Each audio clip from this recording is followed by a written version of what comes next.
Quel est l'objet indispensable que tu vas forcément emporter avec toi? Est-ce que tu peux leur dire quel est ton vrai secret? S'il y en a un, bien sûr. Et est-ce que tu as un message pour celles qui te suivent? Okay. Mesdames, ne me remerciez pas. Je vais perdre ma chaîne YouTube.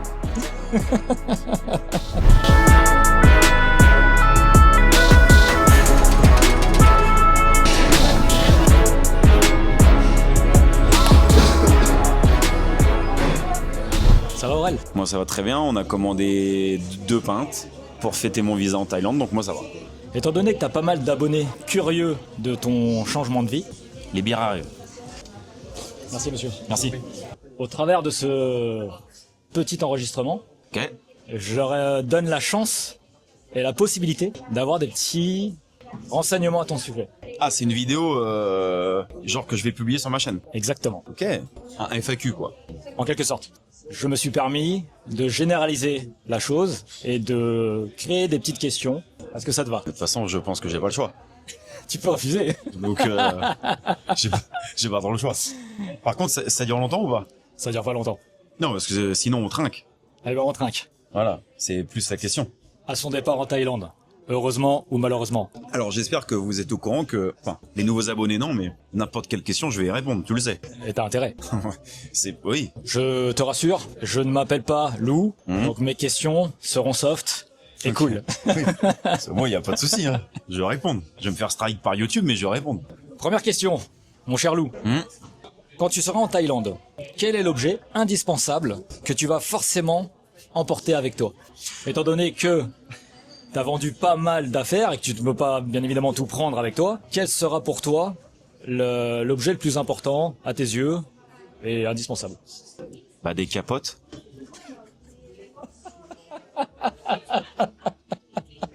Bah ouais, le père. Ah putain, ça commence. Bon, je couperai. Je m'attendais pas à ça. Enfin, un petit peu, mais non. Alors, l'outil le plus nécessaire. Nécessaire, tu dis, hein. C'est pas, Bien sûr. c'est pas sentimental, ouais. C'est nécessaire. Et bah, tu sais quoi, tu m'as ouvert la porte. Nécessaire et sentimental pour le coup. Bah, je t'en Comme donne ça, 2 alors. Exactement.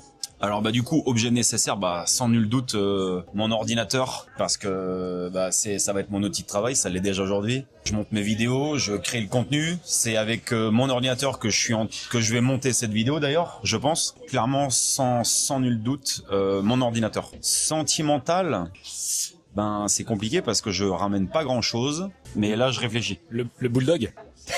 Non, c'est pas sentimental ça. Moi, je l'ai connu. Je sais ce qu'il y a de plus sentimental chez moi que je vais emmener. J'ai 3 livrets de photos avec mes parents et mes grands-parents qui sont décédés. Donc ça sera clairement ça que j'aurai de plus sentimental dans mes valises.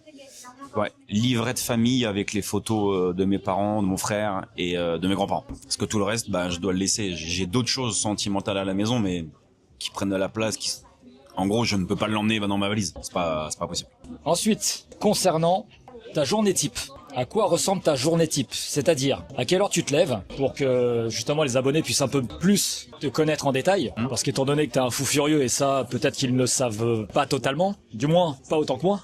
À quelle heure tu te lèves? Qu'est-ce que tu manges en général? Et comment tu fais surtout pour jongler entre le sport, les pompiers, ta chaîne YouTube et tes business? Parce que on a que 24 heures, comme tu peux bien le savoir et comme on peut tous le savoir. Et avec tout ce que tu fais, bah forcément on peut se demander mais comment il reste en vie? Pedro, s'il regarde ces vidéos, il le sait, il m'appelle l'homme aux 1000 vies. Voilà. Alors, ma journée type. Je me lève à entre 5h15 et 5h30 du matin. Je me prends 10 minutes pour me réveiller tranquille. Je prépare mon petit déjeuner. Alors, je mange quoi? Des flocons d'avoine avec de l'eau que je fais chauffer, une cuillère de miel, une cuillère de peanut butter, du beurre de cacahuète. Et je mets dedans 3 œufs brouillés. Dans le métier, on appelle ça du ciment. Mais au moins, ça me tient au corps. Je pars de chez moi, il est 6h10. J'arrive à la caserne à Champéret à 6h45, 6h50. À 6h55, 7h max, je suis au gymnase. Je fais une séance de sport de entre 50 minutes et 1 heure. Ensuite, je fais ma journée de travail à la caserne. donc du lundi au vendredi. Quand je rentre chez moi le soir, donc je pars de la caserne à 17h, je suis chez moi aux alentours de 17h45, 17h50. Je mange comme les poules à 18h. En fait, je mange tôt parce que ça me permet d'avoir une grande soirée. Parce qu'en fait, tout le taf que j'ai à faire chez Louvin, je peux pas le faire à la caserne. Donc les soirées passent très vite. Donc j'ai fini de manger aux alentours de, on va dire 18h45, 19h. Je m'autorise jusqu'à 19h30 une petite pause devant la télé. Et 19h30, je me mets au boulot. Donc soit je bosse pour Louvin, donc le contenu YouTube, Instagram, etc. Ou je bosse également sur les accompagnements pour les gens, soit je bosse pour le montage vidéo des clients. Une des branches de notre business aujourd'hui, je fais du montage vidéo pour les gens, donc ça me prend pas mal de temps. J'essaie de me coucher vers, de terminer le boulot vers 22h, 22h30 max. Je fais 15-20 minutes d'apprentissage de taille et je me couche. D'ailleurs, à ce propos, est-ce que tu peux un petit peu nous dire où t'en es dans ton apprentissage thaïlandais? J'ai appris une douzaine de 12-13 mots, 12-13 verbes et une phrase. En 2 jours? Ouais, parce que c'est un mot, un verbe par jour. C'est ce que c'était mon cadeau de Noël de mon frère. Ouais, je peux te dire une phrase, c'est Pud passa français. Pud passa français. T'as un bel accent. Ça veut dire je parle français. Voilà.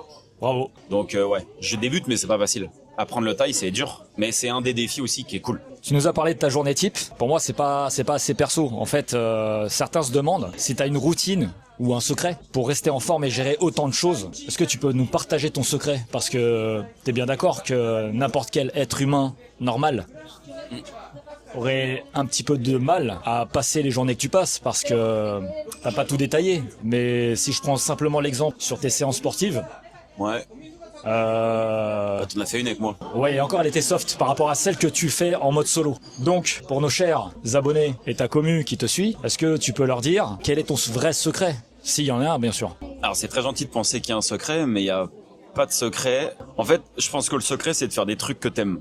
Ça veut dire quoi? Ça veut dire que oui, les séances elles sont dures et l'erreur ça serait justement de penser que je suis fort et que les séances je trouve pas qu'elles sont dures. Elles sont dures les séances, elles me font très mal. Mais en fait, je pense que le secret c'est de faire un truc que tu aimes et surtout dans lequel tu vas avoir un objectif. Moi aujourd'hui, je fais beaucoup de séances de sport, très hardcore. J'aime ça et surtout j'ai cet objectif de faire l'Aerox à Bangkok. Donc en fait, cet objectif me tire et je sais pertinemment que lorsque je vais avoir atteint ce truc-là, en fait, je vais trouver autre chose parce que sinon, je vais avoir une lassitude comme n'importe quel être humain.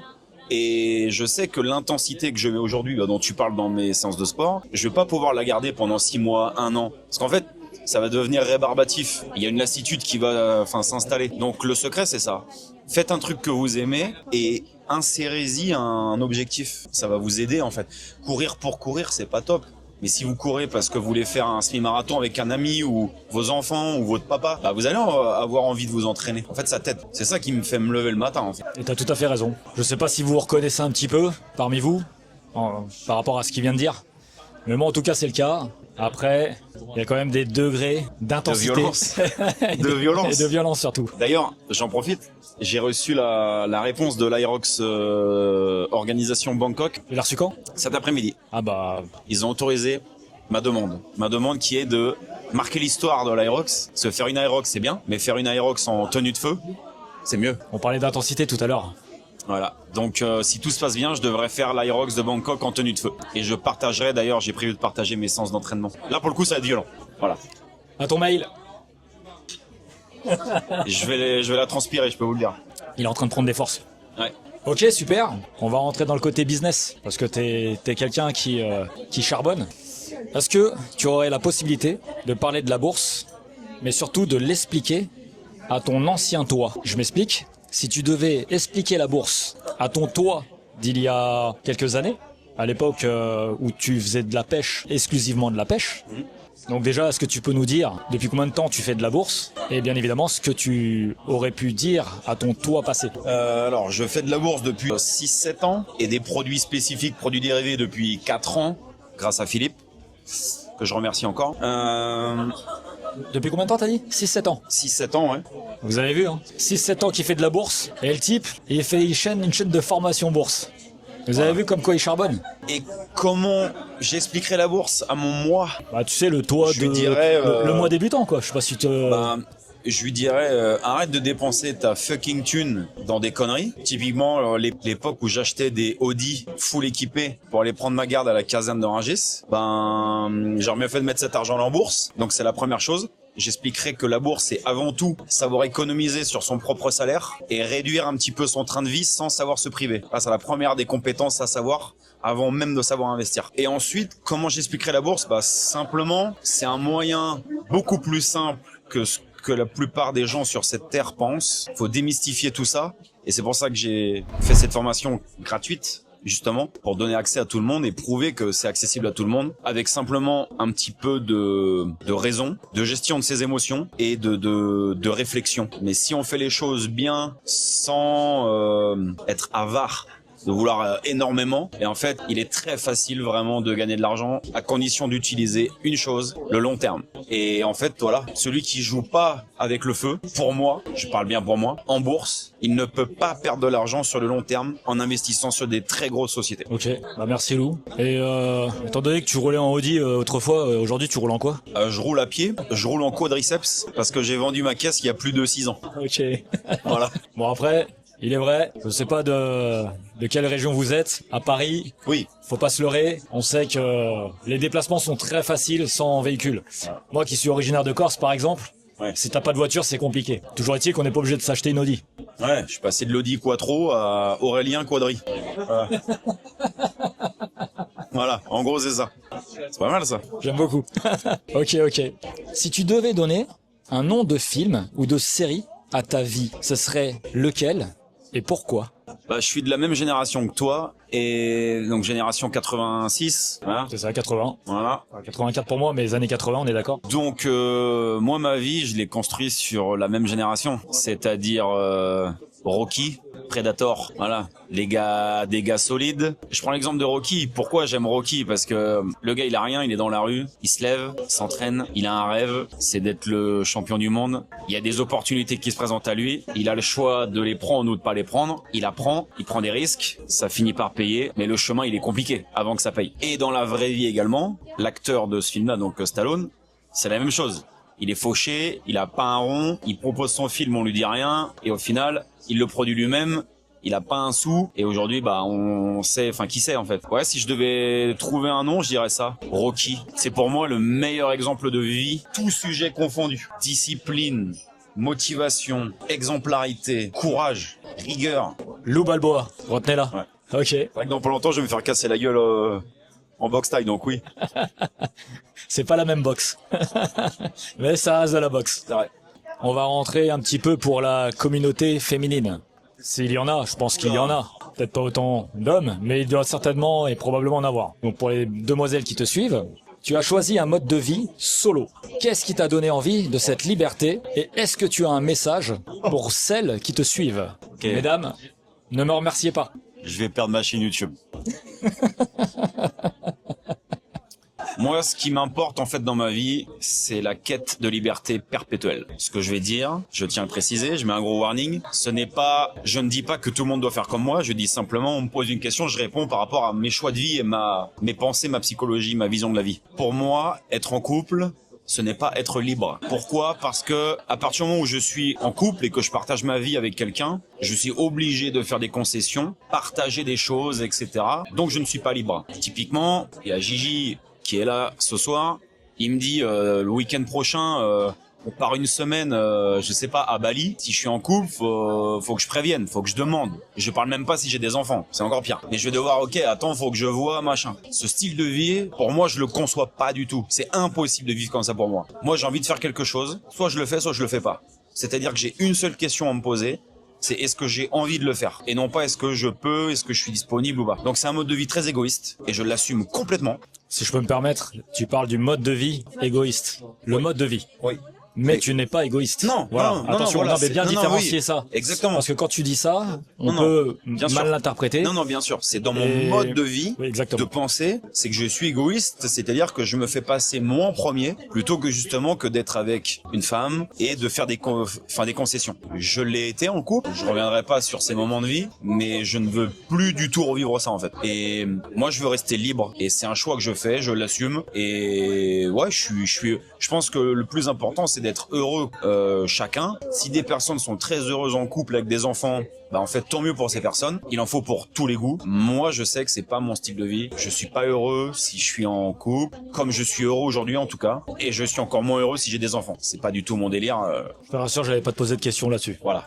En revanche, tu me fais poser une question secondaire donc. Ouais. Si toutefois une personne, une femme, partage les mêmes convictions que toi, les mêmes objectifs, est-ce que celle-ci aurait des chances de partager la vie que tu vis? Bah, ça existe déjà à l'heure actuelle. Je vois des femmes, mais en fait, c'est clair dès le début, il y a rien En fait, quand je rencontre des femmes, ce qui m'intéresse, c'est de passer un bon moment. Que ce soit une soirée, que ce soit 4 jours, que ce soit une semaine, que ce soit un mois. En fait, je me fixe pas de limite de temps ou de durée. Moi, ce qui m'importe, c'est de passer un bon moment avec la personne, mais d'être honnête dès le départ. Et je reviens toujours aux valeurs. Honneur, courage et respect. C'est très important, en fait. C'est-à-dire que dès le départ, j'explique ma vision, que moi je veux pas construire quelque chose, mais que c'est pas incompatible avec le fait de passer un très bon moment, un moment qui peut être une semaine, un mois, 2 mois, 3 mois. Par contre, je ne veux pas de sentiments. S'il y a des sentiments, j'arrête. On est d'accord donc que ce mode de vie, donc ce mode de vie solo, pour ta liberté, n'a strictement rien à voir avec, entre guillemets, ton business ou ta mentalité. Ah oui, non, Voilà. je pourrais très bien avoir une femme aujourd'hui et avoir une famille. Ah oui, la preuve, c'est que mon partenaire Vin, chez Lovin, Vin, il a une... alors, À qui on passe le... Oui, coucou. il est divorcé. Aujourd'hui, il a une compagne et il a un enfant. Et il fait beaucoup de business. Donc bien sûr, c'est pas incompatible. C'est pour ça que je dis, c'est propre à chacun. Faut trouver ce qui vous rend heureux. Moi, ce qui me rend heureux, c'est la liberté. La liberté, pour moi, ça n'a pas de prix. Voilà, mesdames, si vous vous posez des questions à ce sujet, j'espère vous avoir aidé et qu'il aura pu répondre merveilleusement bien à cette question. Je terminerai par une dernière question, mon cher Lou. Un conseil pour ceux qui te suivent, à savoir si tu pouvais laisser un seul conseil à tous ceux qui te suivent et qui aimeraient se lancer dans une nouvelle aventure comme toi, ce serait quoi? Un seul conseil, commencez tout de suite. L'attente, c'est la pire des choses. Et j'en suis l'exemple parfait. Et c'est pour ça que je veux faire ce que je fais aujourd'hui, ce que je vais faire demain, et que je quitte tout mon confort. C'est pour vous prouver à tous et à toutes qu'en fait, attendre, ça fait rien d'autre que repousser les choses. Pourquoi je dis ça? Parce qu'en fait, il y a plein de gens qui ont des projets et qui se disent « Quand j'aurai tout bien ficelé, je vais faire ça. Quand j'aurai cette somme d'argent, je ferai ça. Quand j'aurai ce poste-là, je ferai ça. » La réalité, c'est qu'en fait, soit ça se passe jamais, soit vous avez juste perdu 10 ans de votre vie, 15 ans, 20 ans. Si vous avez envie de faire quelque chose, faites-le tout de suite. Vous voulez ouvrir une chaîne YouTube? Ouvrez-la tout de suite. Vous en foutez, vous pensez pas aux autres, à tous les gens, tous les radis qui vont vous rabaisser, vous critiquer. Vous en foutez. Le seul conseil que j'ai, c'est ça. Réfléchissez, en fait, vous devez vous coucher chaque soir de votre vie en vous disant est-ce que aujourd'hui j'ai fait quelque chose qui me rapproche de mon rêve? Si la réponse c'est non, eh ben c'est que c'est une journée de perdu. Parce que la vie c'est essayer d'atteindre un maximum de bonheur, et le bonheur il est pas forcément lié à l'argent en fait. Le fait de se coucher tous les jours en se disant qu'est-ce que j'ai fait pour me rapprocher de mon rêve, ça veut déjà dire qu'au début vous devez déjà savoir c'est quoi votre rêve. La plupart des gens sur cette terre ne savent même pas ce que c'est que leur rêve. Et je trouve ça dommage. Parce qu'on est pris dans une cage, dans un système métro boulot dodo, pour la plupart. Et on pense pas à ça. Donc posez-vous la question, qu'est-ce qui me fait vibrer tous les jours? Qu'est-ce qui me fait rêver tous les jours? Et à partir de ce rêve, eh ben, tous les jours, vous essayez de vous rapprocher de ça. Avec des petites choses. Ça peut être comme je le fais, apprendre 1 ou 2 mots de taille tous les jours. Ça peut être commencer à apprendre comment ouvrir une chaîne YouTube. Ça peut être commencer à apprendre un nouveau métier. Peu importe. Mais tous les jours, vous devez grappiller quelques centimètres. Comme un gars qui fait des apnées dans une piscine. Moi, je faisais de l'apnée, on me disait quoi? 1 carreau par 1 carreau. Plutôt que de se dire, je pars pour 200 mètres. Non. 1 carreau par 1 carreau. Donc commencez tout de suite, essayez d'atteindre le maximum de rêves que vous avez. Et j'insiste, les rêves ne sont pas que financiers. Ça peut être des rêves familiaux, de santé, de sport, n'importe quoi. Donc wake up et bougez tout de suite. Eh ben écoute, je te remercie pour avoir joué le jeu, Mais, écoute, merci à toi. Moi, tu sais que j'aime bien ça. Hein. pour avoir répondu donc à Acapella. voilà à toutes ces petites questions. J'espère que ta communauté sera ravie d'avoir pu entendre les réponses apportées. J'espère que ça vous fera plaisir d'ailleurs. Mettez-nous en commentaire ce que vous pensez de tout ça. Je parle pas de la vidéo en elle-même, mais des sujets de réflexion que Gigi m'a posés. Exactement. C'est intéressant. Vous, à votre niveau, mettez-nous en commentaire. Essayez de répondre, vous, à votre niveau. Ça peut être cool de voir vos idées, vos vies, etc. Surtout que c'est une vidéo que j'avais pas prévu de sortir, donc je sais pas quand est-ce qu'elle sortira. Il était pas au courant, c'était une surprise. Ah oui, là. Et d'ailleurs, on a oublié de le signaler, mais on est dans le fief, à côté de la caserne, là où on se réunit très souvent pour déguster des bonnes bières et C'est peut-être là que se passera le pot de départ. eh bien écoute, Peut-être. peut-être qu'il y aura également une vidéo là-dessus. Eh ben écoute Lou, j'espère que ça t'aura fait plaisir. Yes. Merci pour ta communauté. Merci à toi. Et surtout, bah, sache qu'on te souhaite bon courage pour la suite. J'en ai besoin. Tu vas nous manquer, tu vas me manquer. Toi aussi. Et Ces moments vont me manquer. de toute façon, on continuera de te suivre dans tes aventures grâce à ta chaîne. Je continuerai à te faire rire dans mes vidéos. J'espère bien. Bonne continuation, prenez soin de vous, et surtout, Let's go.